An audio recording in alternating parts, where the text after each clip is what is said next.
Saludos, soy la profesora María Dolly Montoya y en este video vamos a tratar análisis de regresión y correlación y series de tiempo. Lo que vamos a ver son los conceptos básicos acerca de esos temas. Bueno, pero empecemos por cuestionarnos por qué es importante estudiar este tema. Porque existen múltiples situaciones en que dos o más variables se relacionan entre sí, es decir, el comportamiento de la una afecta a la otra. Por ejemplo, la inversión en publicidad y las ventas. La inversión en publicidad sería la variable independiente y ventas sería la variable dependiente.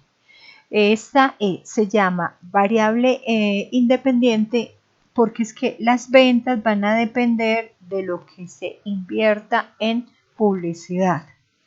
Tenemos otro ejemplo acá, el nivel de educación versus los ingresos, donde la variable independiente es el nivel de educación.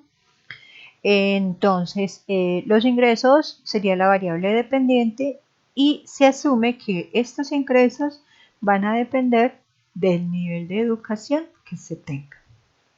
El precio de un apartamento versus su área construida, en fin, ahí tenemos como algunos ejemplos.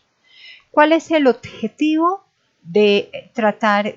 cuál es el objetivo que se persigue con esto? Es entender la relación entre las variables y predecir el valor de la una basado en la otra. Empecemos por analizar unos conceptos básicos. Definamos qué es regresión. Es una técnica estadística que estudia la relación entre variables cuantitativas, esto según Martínez. Por tanto, la regresión se encarga de determinar el tipo de relación para predecir, acá esta parte es muy importante, para predecir el valor de una variable dependiente a partir de una variable independiente.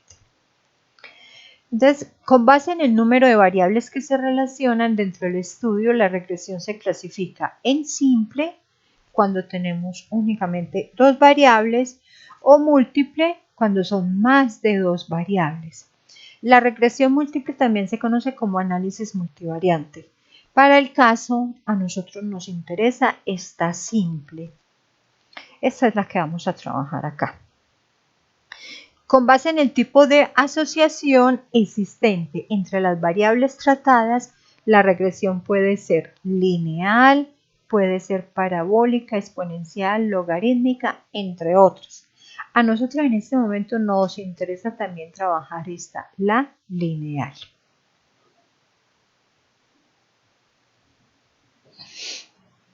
Vamos a mirar qué es la función de ajuste. Sirve para hacer la representación matemática de la relación existente entre las variables. La función de ajuste es la que utilizamos para efectuar los pronósticos. Los datos reales, es decir, los recolectados y los pronosticados, deben ser semejantes, es decir, parecidos con valores muy cercanos, porque de lo contrario no tiene sentido utilizar la función de ajuste, ya que los pronósticos no serían confiables. El dato o punto real se identifica con las coordenadas X y el dato o punto pronosticado se identifica con las coordenadas X, Y estimado. Bueno, vamos a mirar lo de los gráficos de dispersión. Entonces, dadas dos variables X y Y tomadas sobre el mismo elemento de la población, el diagrama de dispersión es simplemente un gráfico de dos dimensiones. Es un gráfico de dos dimensiones donde en un eje, en la abscisa, se grafica la variable independiente y en el otro eje, es decir, en el eje Y, se grafica la variable dependiente. Si las variables están correlacionadas, el gráfico mostraría algún nivel de correlación, es decir, de tendencia entre las dos variables. Si no hay ninguna correlación, el gráfico presentaría una figura sin forma, una nube de puntos dispersos en el gráfico. Entonces, miremos acá. Tenemos el Producto Interno Bruto. Esta es la variable independiente, está sobre el eje de las X, y tenemos el consumo, es la variable dependiente. Entonces, aquí, ¿qué se han hecho? Se han graficado unos puntos reales. ¿Qué es lo que se pretende? Hallar la función de ajuste, que en este caso nosotros vamos a trabajar con una función lineal, es decir, trazar una línea recta por acá y encontrar qué tanto se ajusta, que también ese ajuste nos está representando, esa función de ajuste nos está representando esos datos reales. Bueno, vamos a obviamente a utilizar un ajuste lineal siempre y cuando la tendencia sea lineal. Por ejemplo, aquí podríamos trazar una línea recta. Acá podríamos trazar una línea recta. Pero si yo tengo una nube de puntos por aquí bien dispersa por todas partes, una línea recta no me serviría para, como función de ajuste para describir lo que está pasando con esos datos reales. La función de ajuste va a ser y estimado igual a más bx. Este es el y estimado, el y gorrito es y estimado, a es el intercepto con el eje y. ¿Y cómo se calcula a? Va a ser igual a y barra es la media de y, menos b por x barra es la media de x. Acá les estoy mostrando también cómo calcular y barra, que va a ser la sumatoria desde igual a 1 hasta n de los y sub i, y todo esto lo vamos a dividir por el tamaño de la muestra. Y x barra va a ser igual a la sumatoria desde igual a 1 hasta n de los x sub i, y todo esto lo vamos a dividir por n. Ahora, ¿quién es B? Es la pendiente, y esa pendiente puede ser positiva o negativa. Esta pendiente, si nos está dando un valor positivo, quiere decir que esa relación es directamente proporcional. ¿Qué significa eso? Que a medida que va creciendo la X, la Y también va creciendo, o a medida que va disminuyendo la X, la Y también va disminuyendo. O inversamente proporcional es que su relación se dan en sentido contrario. Me explico. Si la X crece, la Y decrece. Ahora, ¿cómo se calcula B? Para calcular B, vamos a hacer la sumatoria de los x sub i por los y sub i menos los y barra multiplicado por la sumatoria de los x sub i. Y todo esto lo vamos a dividir por la sumatoria de los x sub i al cuadrado menos x barra por la sumatoria de los x sub i. ¿Cómo se interpreta la pendiente? Esto es supremamente importante. Se espera entonces, que por cada unidad en X, Y se aumente en el valor de la pendiente. Recuerda que si la pendiente es negativa, significa que por cada aumento en X, la pendiente se va a ir disminuyendo. Un ejemplo podría ser la aplicación de vacunas con respecto a una enfermedad. Entonces, entre más vacunas se estén aplicando, se va a disminuir la presencia de ese virus o de esa enfermedad en la población. Y X es la variable independiente. Ahora, ¿qué es el error residual?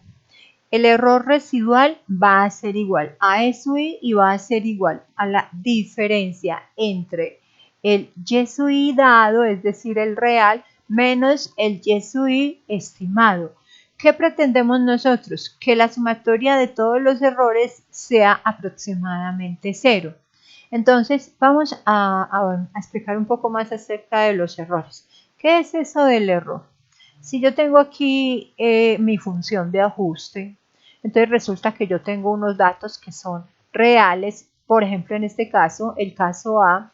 Entonces, la distancia que hay desde mi dato real hasta mi dato ajustado es a lo que se le llama error. En este caso, este es un error positivo porque se ubica por encima de la función de ajuste. Es decir, el dato real es mayor al dato estimado. En este caso, el caso C, ¿qué me está informando? Que el dato estimado, el valor estimado es exactamente igual al dato real. Entonces coinciden ambos sobre la función de ajuste. En este caso, estamos mirando que el dato real está por debajo de la función de ajuste y toda esta distancia ya dijimos que se llama error. Entonces, también dijimos que ¿cuál es la idea? Que la sumatoria de todos estos errores sea un valor aproximadamente igual a 0. Esto nos garantizaría que la función de ajuste fuese buena, es decir, está reflejando los valores reales. La recta ajustada minimiza la sumatoria de los errores residuales cuadráticos. En otras palabras, la función y gorrito, o sea, y estimado, es igual a más bx y minimiza todos los errores. ¿Sí? Aquí está. Bueno, vamos a hablar también de qué es el coeficiente de correlación. El coeficiente de correlación lineal es un cálculo estadístico que nos permite mirar el nivel de confiabilidad en los pronósticos realizados, el grado de intensidad o asociación de las variables. Además, define si la relación entre las dos variables es directamente proporcional o inversamente proporcional. Para calcular R, podemos utilizar esta fórmula o podemos utilizar esta otra fórmula.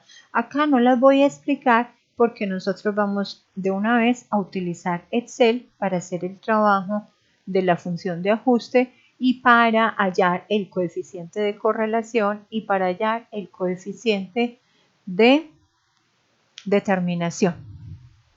Bueno, profundicemos un poco más sobre qué es el coeficiente de correlación y el coeficiente o coeficiente de Pearson.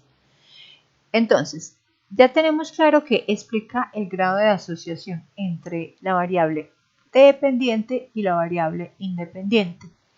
Este grado de correlación, que lo denotamos por R, vive entre -1 y 1. Para nosotros poderlo interpretar, lo vamos a interpretar como el valor absoluto de ese R. Entonces, así vamos a determinar cuál es la fuerza de relación entre las variables y la confiabilidad entre los pronósticos. Si R no da igual a 1, entonces sería una relación directamente proporcional y significa que todos los datos reales caen sobre la línea ajustada. Si R es igual a -1, hay una relación inversamente proporcional y significa que todos los datos estimados caen sobre la línea de los datos reales. Si R es igual a 0, no existe ninguna relación lineal. ¿Cuál es la idea? Que entre más cercano se encuentre el valor de R de 1, entre más cercano se encuentre el valor de R de 1 o de -1 o de 1, implica un mayor grado de asociación y relación entre las variables, y entre más cercano se encuentre 0, menor será el grado de correlación. Bueno, ¿qué es importante también presentar con respecto al coeficiente de correlación? El coeficiente de correlación siempre va a tener el signo de la pendiente. Entonces, cuando nosotros hallamos el R2 con los ejercicios de Excel, fíjate que nos va a dar un R2. Nosotros tenemos que determinar el signo de R mirando el signo de la pendiente. Son iguales.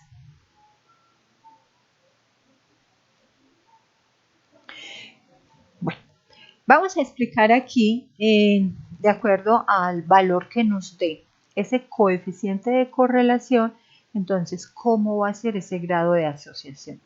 Entonces ya dijimos que si nos daba 1 es una relación perfecta, es una relación del 100%. Si nos da de 0.9 hacia arriba, vamos a decir que es una correlación, buena. Obviamente esto de negativa, sino porque dijimos para entender el grado de relación entre ellos íbamos a analizar únicamente en valor absoluto. Entonces esta correlación negativa perfecta podría ser también una correlación positiva perfecta. Si nos da de 0.9 hacia arriba, ya dijimos, sería una correlación muy fuerte. Si es de 0.75 hacia arriba, es una correlación que es considerable. Si es de 0.5 hacia arriba, es una correlación negativa media.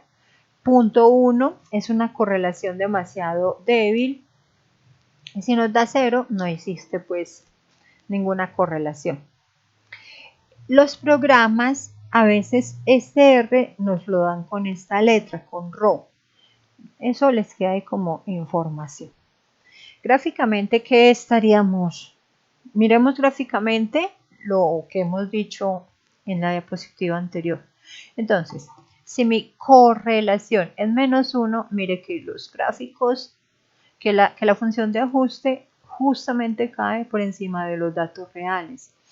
Y fíjense, este sentido es negativa, mientras que cuando es en este sentido es positiva. Esta función de ajuste, fíjense que también cae exactamente sobre los datos reales, entonces tiene un ajuste del 100%. Aquí en esta, fíjense que sigue siendo negativo porque está en este sentido. Fíjense que la función de ajuste no cae exactamente sobre los datos reales. Entonces aquí estaríamos hablando que ρ vive entre -1 y 0. Acá ρ es positiva, vive entre 0 y +1. Y fíjese que estamos hablando de que vive ahí porque los datos... la función de ajuste no está reflejando exactamente los datos reales.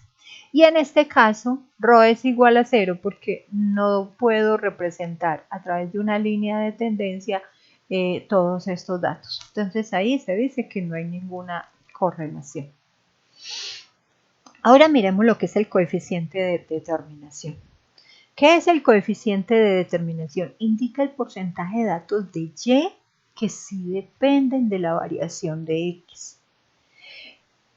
O también lo podríamos interpretar como qué parte de la variación total en Y se debe a la variación en X. O también como cuánto de la variación de Y no explica X.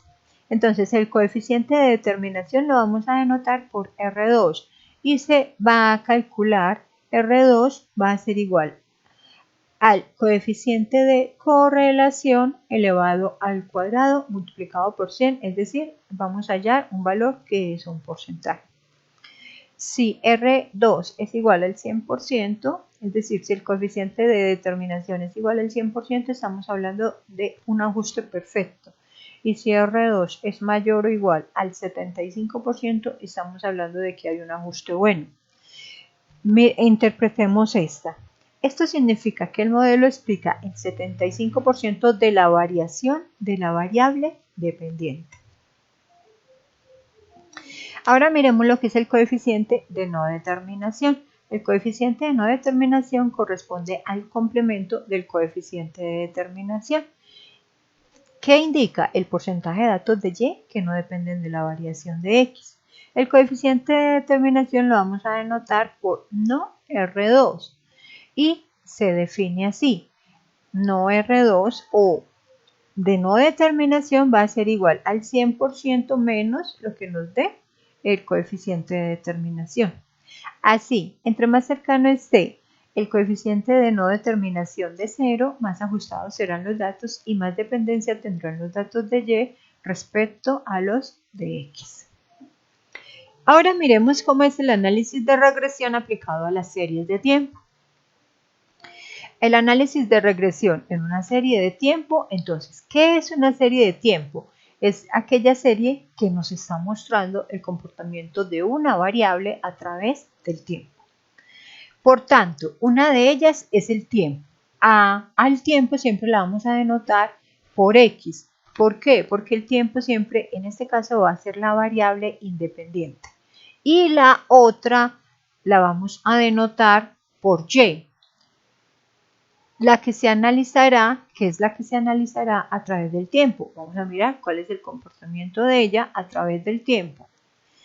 El tiempo pueden ser días, meses, semestres, bimestres, años, bueno, cualquier unidad de tiempo. A esta unidad de tiempo nosotros le debemos asignar una identificación con un número. Se le asigna a la primera unidad de tiempo y a las siguientes unidades de tiempo vamos a utilizar unos números consecutivos para irlas también identificando. Es muy importante tener en cuenta los consecutivos de x en el momento de efectuar un pronóstico. Entonces, por ello vamos a mirar un ejemplo acá.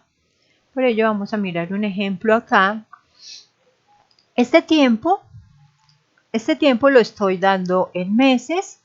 Y mira, estamos hablando de enero, febrero, marzo, abril, etcétera, hasta septiembre. Entonces, siempre lo que vamos a denotar cuando estamos hablando de la variable tiempo es la x, porque dijimos que era una variable independiente. Entonces, una forma de denotarlo es decir, listo, mi primer mes, enero, va a ser 0. Entonces, febrero sería 1 y así sucesivamente voy denotando los otros de una forma consecutiva. Entonces, ¿qué es muy importante? Es determinar este primer término para poder saber cómo son los consecutivos. Miremos otra forma de poder identificar esa X. Yo puedo decir que, por ejemplo, enero es menos 3. Entonces, febrero menos 2, marzo menos 1, abril 0 y así sucesivamente me voy yendo. Otra forma, yo podría denotar a enero por 0, luego a febrero por 3 y fíjense que tengo que seguir el consecutivo 6, 9 para cada uno de los siguientes meses. Yo también la podría identificar. Enero es 1 y su consecutivo 2 y así sucesivamente voy presentando los otros.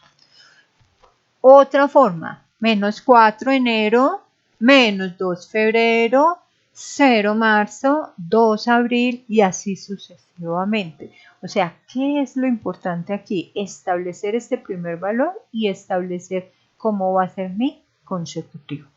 Bueno, y con esto ya finalizamos la presentación.